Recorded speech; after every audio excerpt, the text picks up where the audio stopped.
أعوذ بالله من الشيطان الرجيم. بسم الله الرحمن الرحيم. الحمد لله رب العالمين الرحمن الرحيم مالك يوم الدين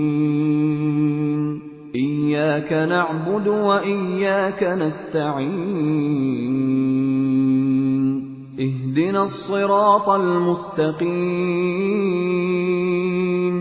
صراط الذين أنعمت عليهم غير المغضوب عليهم والذين أوغكسان يتوفون چمرشي منكم ستاسنا ويذرون وغي بريق ازواجا ببيان خپل وصیتا وصیت دیو کی دا سړی دا کم چمري هغه ته پته لګی دلی وی چې ما مرد نه نشدي ما سب بیماری سخت ده وغیرہ لازواجهم د خپل زنانو بارکی یا مخکنه دیو کی وصیت متاعا د سامان الى الحول تدیو کال پوری غیر اخراج د نوتلو داړو منه حکم او د ځنو مفسرینو رائے دا چې دا منسوخ شوه دی د سوره النساء آیت نمبر 11 12 سره ځکه چې الله تعالی هغه مقرر وخت مقرر کړی دی او یا منسوخ شوه دی د رستنی آیات سره چې الله تعالی مده مقرره کړه څلور میاشتې او لس ورځې او بعضی وایي چې نه دا حکم اوسم په خپل ځای کې قائم دی چې دا سړی چې دا کم خزم نشو دا کور ولې د خرګنۍ دا په دې باندې هغه مګه کی چې یو کال به د خزه وباسینه یو کال به خزه وباسنه یو کال د پاره نه نفقه خرج خوراک کپڑے وغیرہ دا بستا په زمي وي دا به ورکي هغه نه بعد بیا ته زموار نه کا احسان دې کوو نو کاو کنه دې کوو نو بس مکه پلار کرے واسطه او یا خزه بیا خپل بل څه کار کوي ناغه بو کی بیا په جایز طریقې سره فإن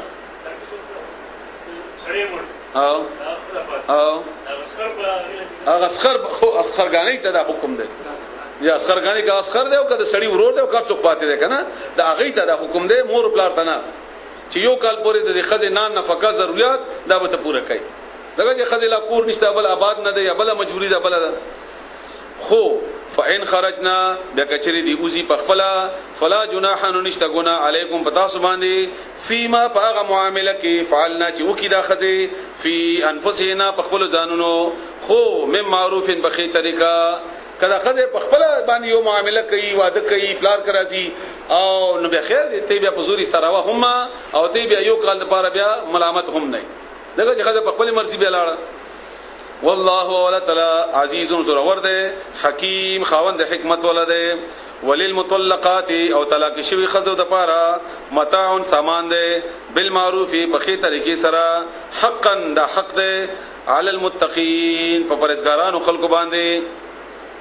کذالک هم دغرنګي یبین الله بیان الله تعالی لکم تاسو ته آیاتی خپل آیاتنا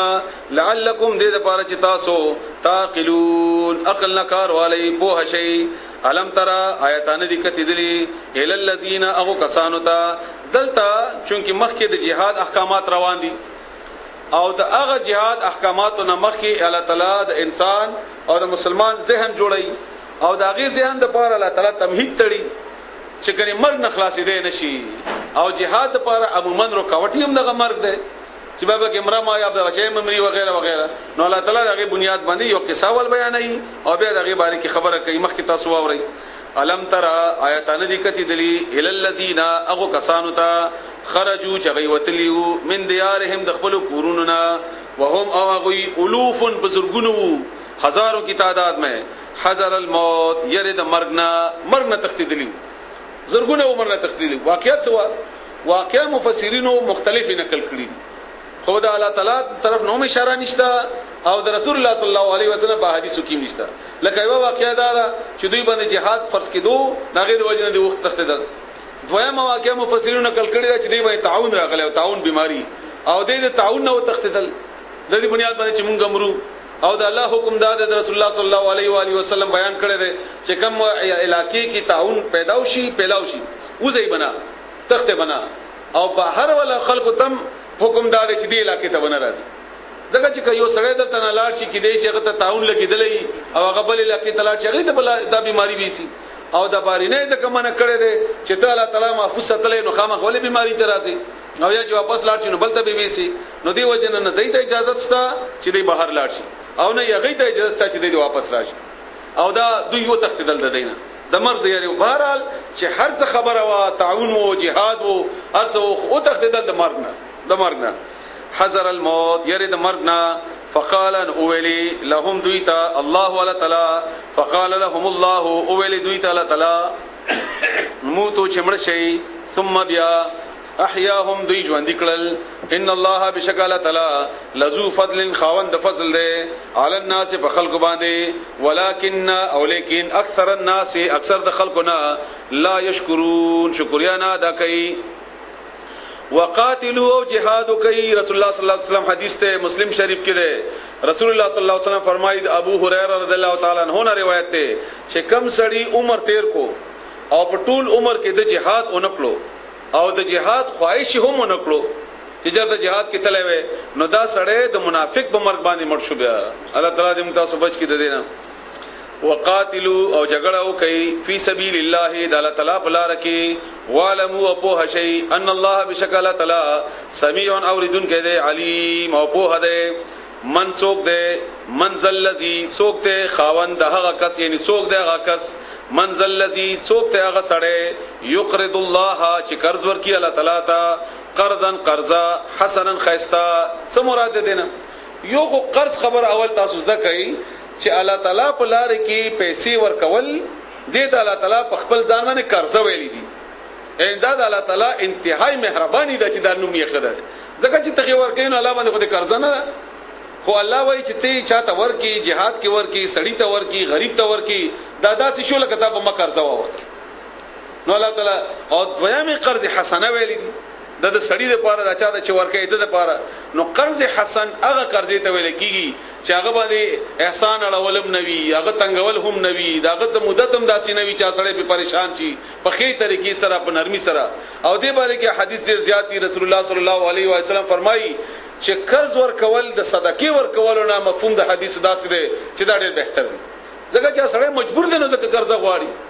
ا صدقه ته ورکې نه کې دې چې امکان شته چا سړی مجبور نه وي یا تاسو صدقه د غیر ضرورت نه وي وغیرہ وغیرہ خدا قرض خو یقیني هغه مجبور دی او هغه نه علاوه رسول الله صلی الله علیه و علیه وسلم فرمایي چې څومره پورې چې ستا قرض ده په د سړی باندې دا هر ورځ دومره پیسې تا د پاره د الله په لار کې صدقې په حق کې قبلي مثلا یو لکتی نو نن دې لکه یو لک ورکې سبا دې لکه یو لک ورکې بل سبا دې لکه یو لک ورکې او حال دا چې تا مغه یو لک ورکړي او بیا ورست نور احکامات چې ورته انتظار کوو وغیرہ هغه ورست راځي فیضاعفه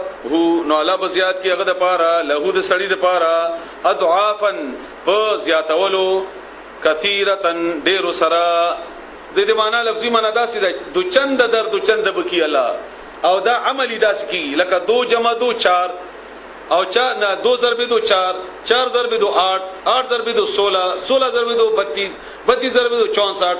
دغه مراد دي نه او الله هم دغه رنګ ورکي ضربونه هم دغه رنګ الله تعالی ورکي دغه چې دا الله په لار کې ورکړي او د دې دلیل په سورته سبا آیت نمبر 39 کې ده سورته سبا آیت نمبر 39 هغه کې الله فرمایي وما انفقتم من شيء فهو يخلفه وهو خير الرازقين سچ تاسو الله پر رضا کې ورکي نو الله به واپس کی درته واپس کوي بل تعالی خامه دغه بدل خامه الله تعالی ورکي فاضعافا دچن کولو کثیرتن ډیر سرا والله ولا تعالی يقبض تنگي ويبسط او پرخي والیه ان دا توقع ته خپل پیسو باندې مګدا چې کنه پیسې مډیر ولګول نو غریب شوم او یا پیسې لګي ورکم نو مالدار بشم نه الله وای دا ما سره دا ډیرواله او کمواله والیه اومد الله تعالی طرف ته ترجعون تاسو به ورګرځولې شي اوس یو واقعیا دا چې د موسی علی السلام نه بعد د بنی اسرائیل یو پیغمبر و چې دا غنوم سموئیل علی السلام مفسرینو نقل کړي دي سموئیل علیه السلام او دا بوډا شو کمزور شو او د بنی اسرائیل دا خواهش وو چې مونږ د عمالقه د فرعون د قوم نومو عمالقه د سره مونږ جهاد وکړو او زمونږ د پیغمبر خو د جهاد قابل نه دی بوډا شوی دی او دا نور بادشاہان دي وغیرہ وغیرہ دغه داسې تاج او تخت وغیرہ نو دی لاړل بنی اسرائیل د پیغمبر ته ویلي چې ته الله ته وایي چې موږ ته بادشاہ مقرر کړي ځکه چې موږ جهاد وکړو بیا دغه په نتیجه کې نو د پیغمبر ورته ویلي تاسو ماته معلوم یې د الله طرف نه بادشاہ مقرر شي او تاسو به جهاد مو نه کوي ناغي ویل نه ولې موږ جهاد نه کوو موږ به جهاد کوو چنانچه